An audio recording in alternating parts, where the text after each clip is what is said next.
Welcome back, everyone, of the Westlake Hornets Teambuilder Dynasty here in NCAA Football 14. As today, we got ourselves a fun one here in Austin, Texas.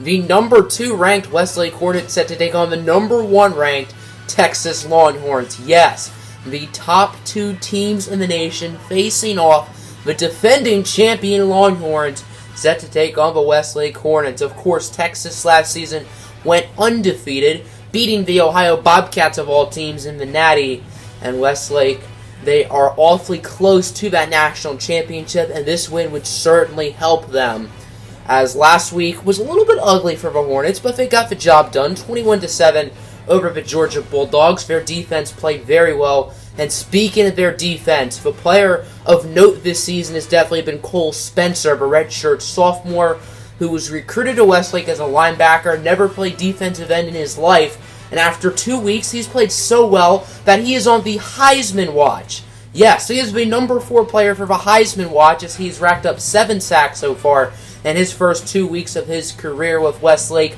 playing a position he's never played before, which is absolutely crazy. And not to mention, there are some family ties in this game, as Westlake linebacker Owen Jackson is related to one of the backup quarterbacks on the Longhorns, Kyle Jackson, so I guess there will be bragging rights in this one, as tails never ever fails, and it indeed lands on heads. I guess tails does fail. Even though Cole Spencer is now on the Heisman watch for Westlake, the player he replaced was his teammate Dante Savage, who had a solid week 2, but nothing compared to his collegiate debut, as it'll be a handoff for the redshirt freshman Dante Savage. His first carry of the game will go for 18 yards. Very quick start for Westlake, as the redshirt freshman Dante Savage is the one with the play. Westlake's offense was dominant on opening day against Utah State, and last week they got off to a very slow start against Georgia, but really did pick it up in the second half, scoring 21 unanswered as Dante Savage running backwards, and he's going to lose 3 yards on the ensuing handoff as the play is read like a book by John Cutler. Texas is led by redshirt senior quarterback Charles Bryant, coming with a 4-touchdown day against LSU. Westlake actually went after him in recruiting, but it didn't really work out, as here's Flowers trucking Adam Alexander for a gain of 17, and the Longhorns are in the red zone. Westlake's offense, of course, started off with a punt. It looks like Texas will strike first on the board. Let's see if they can get a touchdown. First and goal. Charles Bryant, handoff for Flowers, and that's Cole Spencer with the play. We've been raving about how good this kid is, and he is clearly no fluke, as he gets that tackle for a loss. I don't think anyone has seen anything like Cole Spencer before, an outside linebacker in high school, never played defensive end, and now he's been the best in the country so far, as here's Dustin Jude for the Longhorn touchdown, and it'll be Texas who strikes first. The fullback will make it 7-0. We got a studio update over from our good friends at EA Sports, as the number 3 ranked USC Trojans get an in-conference win over the Boise State Broncos on the blue turf, 40-21, led by 4 touchdowns from Freddie Barron. And there's one of the Britton brothers also running for a touchdown. And then, in other news, Notre Dame beats Jackson Kelly in Indiana. Utah beats Marshall, and the number 17 Mississippi State Bulldogs upset Auburn 27-20. Of course, we just watched the Burmester High Pleasant Grove High School game, and Dante Savage is one of 4 Westlake Hornets who actually went to Pleasant Grove, believe it or not. 3rd and 8, Savage, Curtis, and Daly in the backfield. Fake handoff. Peyton Curtis running like a madman with it. He's going to look for Nigel Wiggins, and he does not get the first down, as he barely did not pass the line. 2 drives and 2 punts for the Westlake offense, as they've gotten off to another slow start.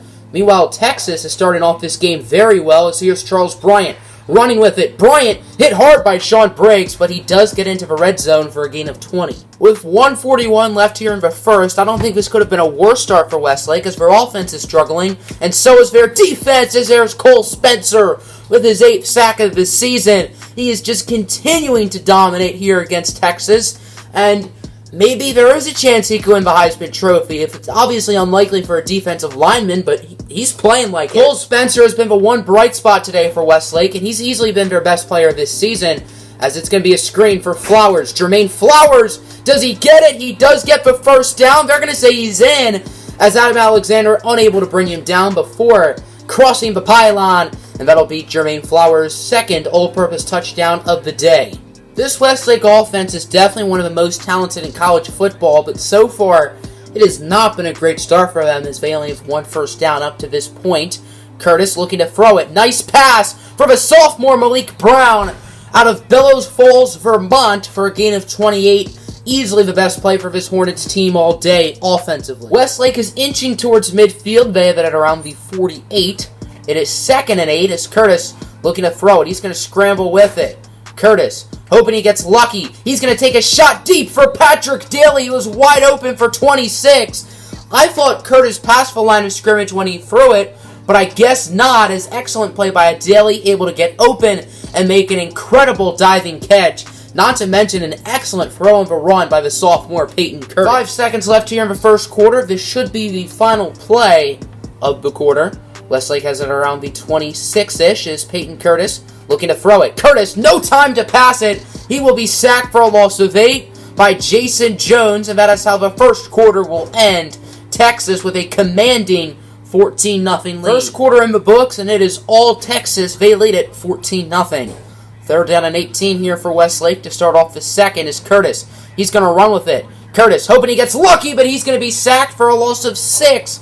The play is made by Thomas Campbell, and I don't think Westlake is in field goal range. They're probably just going to have to punt it again. Westlake will go for the field goal 57-yard attempt. This would easily be the longest make of Matt Fellows' career. Of course, Fellows' collegiate debut was against Texas.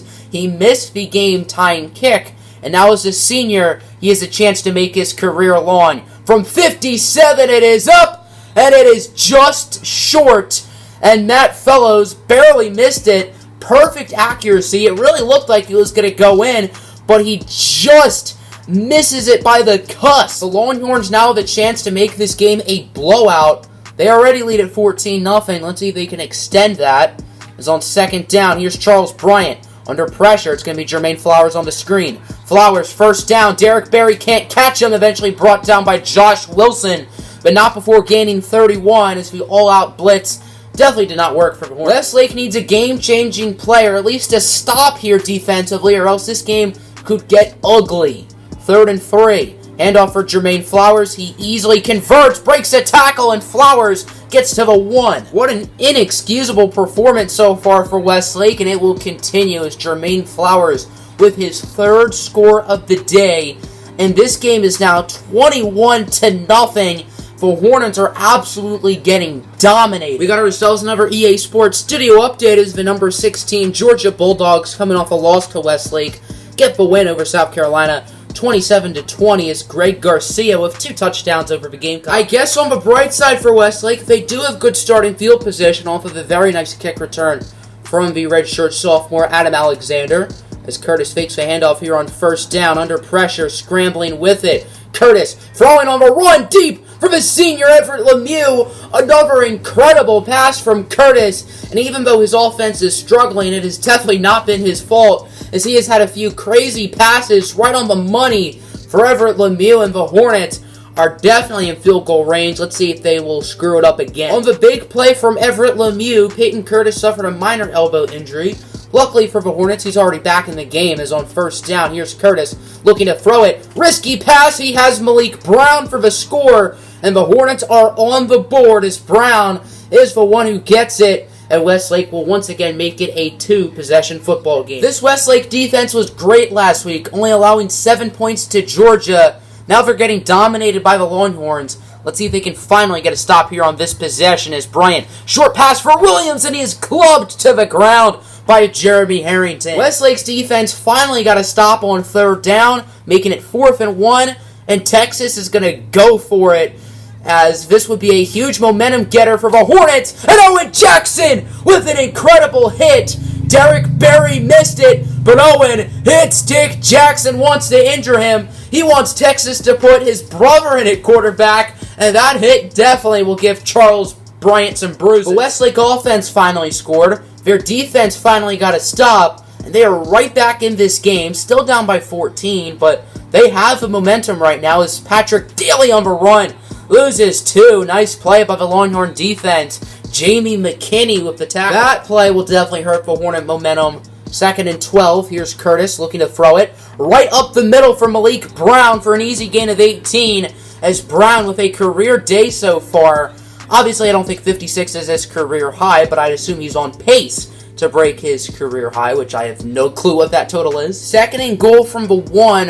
The Hornets are going to try to punch it in. It'll be a toss for Dante Savage. Untouched like weekend homer for Westlake, touchdown. And Dante Savage will make this a one-possession game with exactly 1 minute on the clock left in the first half. The Longhorns have already called 2 timeouts in this half, or in this drive, I should say. And they have 1 more remaining as Charles Bryant on first down, scrambling under pressure. Bryant stumbling, he's going to be sacked. Ogobo and Etcho with the initial contact. I believe they're going to give it to Leon Moore. For whatever reason, the Longhorns are refusing to use that timeout. They're just going to have to run one last play. And Bryant is clobbered by Cole Spencer, his 9th sack of the season. And the Longhorns will not be able to score to end the first half. They do start the second half off with the football and lead it 21-14. The start to this game was a total disaster for Westlake, but they are right back in it, only down by 7 to start the second half. 2nd and 4, handoff for Jermaine Flowers. Flowers fumbles the football! Ray Johnson picks it up, and the Hornets will get the football, as that is a huge turnover by Jermaine Flowers. We got to see who forced that, and they're going to give it to none other than Owen Hit-Stick Jackson. Have yourself a night, kiddo. And the Hornets have a chance to tie this game up. Huge turnover right there for Owen Jackson. And Westlake has all the momentum right now as Patrick Daly to start the drive. Clear running room. Touchdown Westlake. And we are now tied up just like that. How the tables can turn. Westlake is now on a 21-0 run.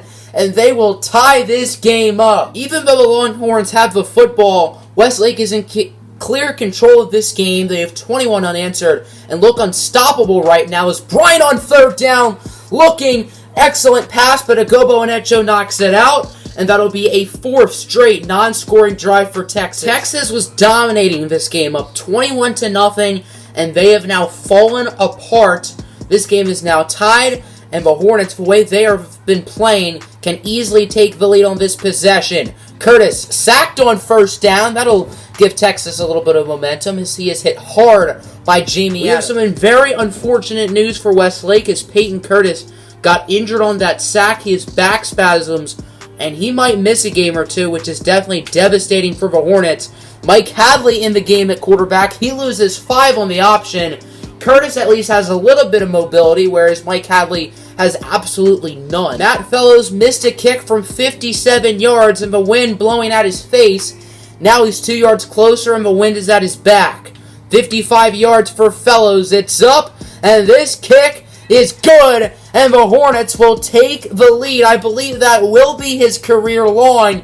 Fellows' first field goal of the season, and the Hornets have the lead, even though it's a little bit bittersweet with Peyton Curtis's injury. Mike Hadley is a very capable passer, but I would expect Westlake to rely a lot on Dante Savage and Patrick Daly these next few weeks at running back.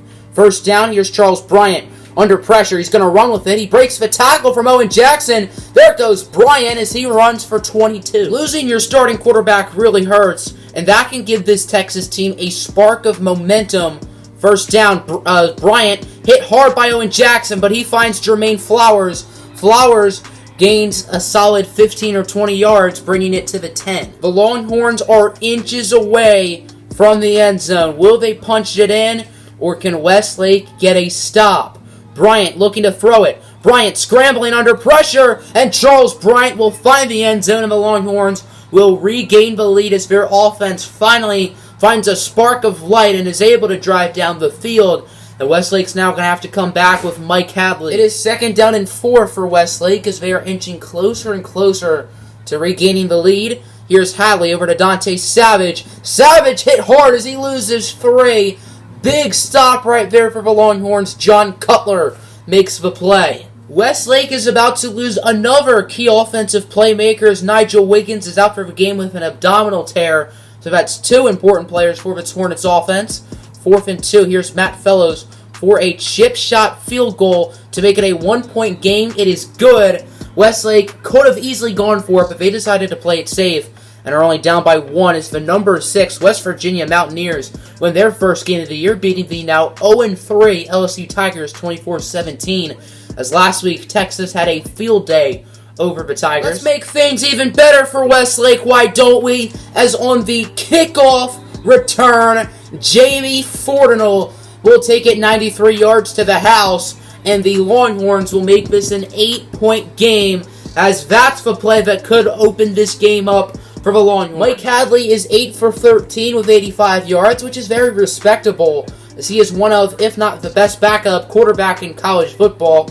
However, he's no Peyton Curtis, and that's going to be a big loss for this Westlake team the next few weeks. Third down, Hadley's pass, nowhere near anybody, and the Longhorns will get the ball back with an 8-point lead. Right now, Texas is in a perfect position to win this game. 2nd and 5, Charles Bryant looking to throw it. Bryant under pressure, he's going to run with it. He has open running room, breaks the tackle from Briggs. Harrington finally brings him down, but not before gaining 24. Charles Bryant with almost 200 passing yards, and not to mention 126 rushing yards, as he is scary both on his legs and throwing it, as there's Marcus Shelton with, I believe, his first career sack. Texas is 9 yards away from sealing this game up, and a field goal will still make it a 2-possession deficit nonetheless. It's on 3rd and 8. Handoff for Jermaine Flowers. Nice hit by Jackson for a loss of 1. But now Westlake needs to stop Texas on the field. This kick will likely end this game for Westlake. This is an extremely easy kick for the Longhorns. It's up. It is easily good. And Texas will take an 11-point lead with 1:39 left to go. This would be a miracle if Westlake came back. Westlake basically needs a miracle if they want to win this game. Under a minute to go. No timeouts. Plus an onside kick. It is looking rough for the Hornets as here's Hadley. He will be sacked for a loss of 13. This game is iced if it has not been already. 3rd down and 37. The Westlake receivers hustling to the line of scrimmage. The clock is ticking. 15 remaining. As Hadley, he's going to take a shot deep. No, he's not. He will be sacked. 3 plays and 3 sacks. Terry Brown with it. 4th and 51. This game is over. That is how this game will end, and the Longhorns will continue their quest for a second straight undefeated season. They win at 38-27, as once Peyton Curtis got hurt, this Westlake team absolutely fell apart. Mike Hadley was okay in relief, but he's going to need to play a lot better the next couple games.